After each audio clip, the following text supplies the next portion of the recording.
Shabbat Shalom. Notre paracha de la semaine, c'est paracha Vayechi. À chaque fois qu'on voit dans une paracha le mot Vayechi, ça veut dire qu'il a vécu, c'est pour nous annoncer une catastrophe. Et la catastrophe, c'est que le tzaddik Yaakov vient de décéder dans cette paracha. Et on sait que à chaque fois qu'il y a un tzaddik, tant qu'il est vivant, il nous protège de tout mot, de tout problème.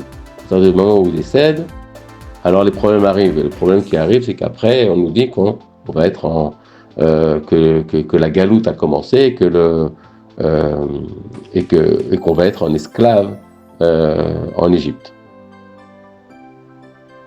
Yaakov donc appelle une première fois son fils et le fait jurer d'être enterré en Eretz Israël. Il ne voulait pas rester ou attendre que Moshe vienne, le libère et l'enterre en Eretz Israël. Il voulait tout de suite être enterré avec Yosef, et il le fait jurer une fois pour être sûr que Yosef fera ce qu'il lui dit, parce que il avait peur que Paro lui dise non, et il lui demande de l'enterrer en Eretz Israël. Et ensuite, il appelle encore Yosef et il lui dit, voilà, je vais mourir bientôt. Et là, Yosef vient avec ses deux enfants, Ménaché et Ephraim. Ménaché, pourquoi Ménaché? Parce que Yosef l'appelle Ménaché parce qu'il a essayé d'oublier son passé sa vente avec ses frères, la haine qu'il y a eu, etc., quand il était plus jeune. Et Ephraim, c'est parce que Ephraim, ça vient de Poréa, c'est-à-dire, ça veut dire faire des enfants, féconder, qu'il a une continuité maintenant, une nouvelle génération de Juifs est née en Eretz Israël, en Galoute, en Égypte, et c'est ce que ça veut dire. Et donc, Yaakov, il est content de voir ses petits-fils, il les connaissait, et il savait qu'ils étaient tzadikim, et il veut les bénir. Et là, on voit que Yosef met bien l'attention que ça, c'est le premier-né, c'est Ménaché, le meilleur premier, et ensuite c'est Ephraim. Et là, quand il fait sa bénédiction, Yaakov, il croise ses mains. Alors, il essaye de lui enlever, Yosef essaie de lui enlever en disant, peut-être que tu vois pas très bien, mais ça c'est le premier-né, ça c'est le second.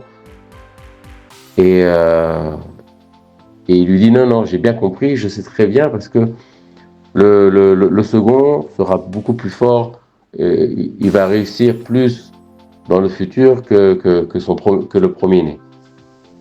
Et on s'est posé la question, Yosef, si son père savait vraiment ce qu'il faisait, parce que à chaque fois que son père a désigné ou pris la place du premier-né, il s'est passé des problèmes. Puisque son père était, donc le second était le cadet et son frère c'était Esav, il a voulu prendre la place de son frère Ésaü. Après, quand il a réussi, son frère a voulu le tuer, et il l'a poursuivi après avec 400 hommes pour essayer de tuer lui et toute sa famille. Ensuite, il y a eu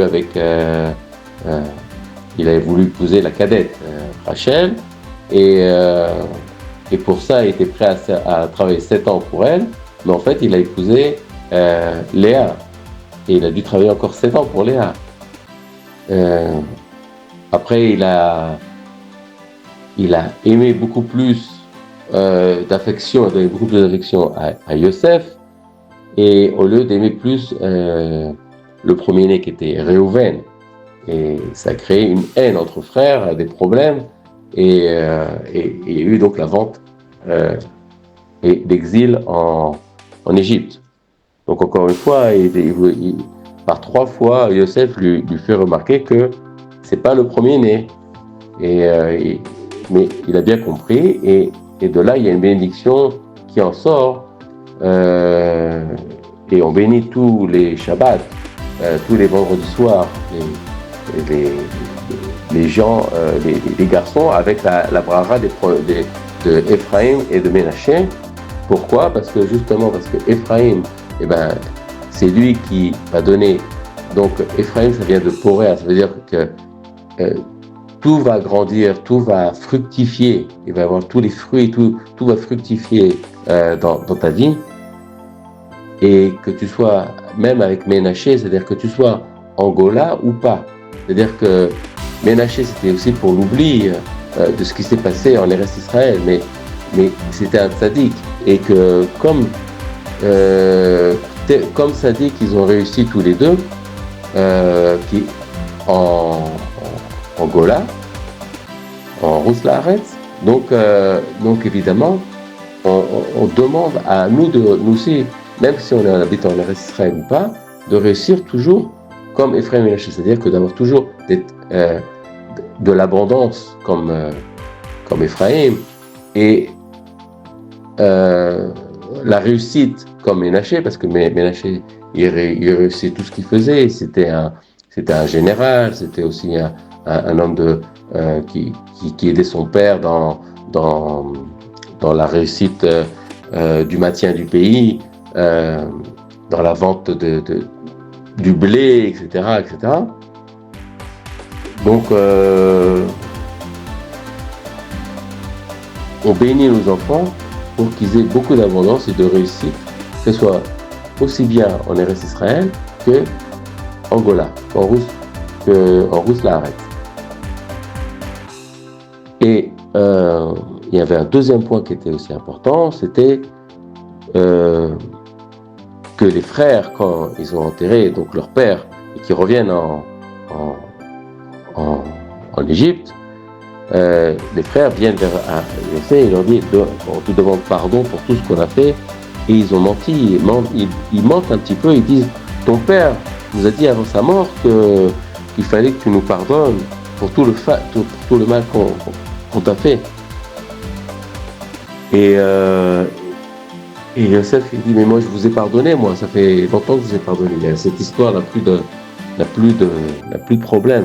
Il avait encore un peu peur que Joseph, maintenant que le père est mort, que peut-être il se venge de ce qui s'est passé entre eux quand ils étaient plus jeunes. Et Joseph lui dit non, il y a plus de, j'ai plus de rancœur. Tout ce qui s'est passé, c'était pour le bien. Et je vous pardonne. Je n'ai aucun ressenti maintenant sur cette histoire qui s'est passée entre nous. Et donc on nous dit, mais est-ce que mentir comme ça, dire que le fait d'avoir menti un petit peu en disant ton père nous a dit, recommandé que tu nous pardonnes, alors que le papa Yaakov, lui, savait rien de l'histoire. Rien ne suggère dans le texte que Yosef a raconté l'histoire à son père, ce qui s'est passé, et que les fils ont dit à leur père aussi qu'ils avaient menti, qu'ils lui avaient menti ou quoi que ce soit. Rien ne suggère ça du tout. Et donc, est-ce qu'on peut dire qu'on peut mentir de temps en temps? Est-ce qu'on peut, comme ça, changer un petit peu l'histoire? Et on voit que c'est arrivé aussi dans la paracha avec les trois anges qui viennent voir Abraham et Sarah. Et Sarah, elle rit. Et Sarah, elle rit, elle dit moi je vais être maman, maintenant je suis vieille et tout ça. Et que mon mari est vieux. Et qu'est-ce qu'il dit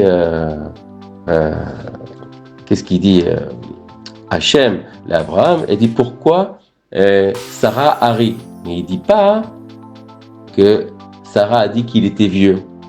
Il aurait pu dire aussi, et Sarah aussi l'a traité de vieux. Non, elle a dit pourquoi Sarah a ri, quoi. Elle me croit pas capable qu'elle va avoir des enfants. Donc on voit bien que même Dieu, des fois, il change un petit peu la version pour ne pas blesser justement le tzaddik ou la personne qui est en face de lui.